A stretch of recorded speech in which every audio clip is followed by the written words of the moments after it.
When I was 17, my brother Ed and we were on a return trip home from a basketball game. And on the way home, team stopped for dinner. Everybody unloaded off the bus, except for me and Ed. At that point in our family story, we didn't have the means to play sports and afford dinner. It's just the way life was for us. And we were well beyond the embarrassment, part of a 13-kid tribe, and struggle had been the only consistent theme in our family's journey. So a few moments after the team unloaded, this gentleman steps on board the bus, one of the dads to the other players. And he razzed me a little bit because Ed had outscored me that night. And then he said something to me that I will never, ever forget. He said, "Bobby, it would make me very happy if you would allow me to buy you dinner so that you and Ed can join the rest of the team. Nobody else has to know. All you have to do to thank me is do the same thing for another great kid just like you on this bus." And I will never, ever forget the wave of gratitude that I felt at that moment. 17 years old, and I can't see 3 feet in front of my face. All I knew is that a year later, I was going to raise my hand and join the Army to try to take control of my own story. But when I stepped off that bus, although I didn't know what I was going to do, I knew why. I was going to somehow, some way, figure out a way to create a vehicle to pay forward that act of generosity that I got from Mr. Teague.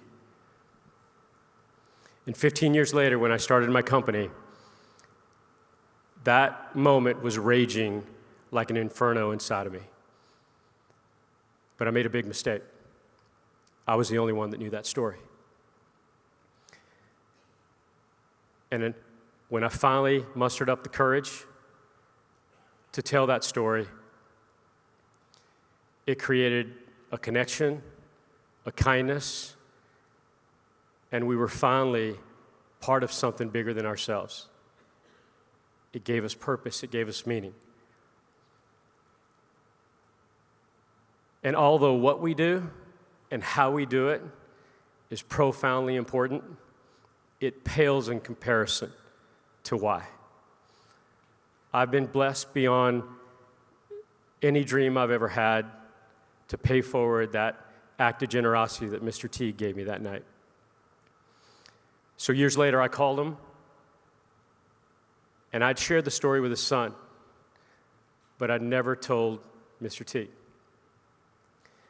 And when I told him, I could feel that he was deeply touched, and we shed a few tears. It was a special moment for me. A few days later, I got a letter from Mr. Teague.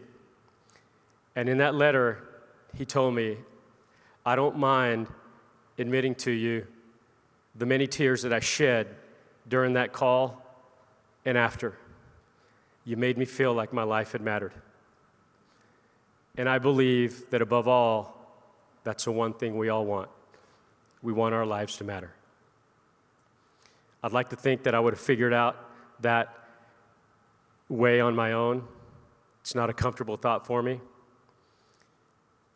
But when you share that story, it will transform your company into community, and it'll bring you more fulfillment than you can imagine. God bless. Thank you. All hail the underdog.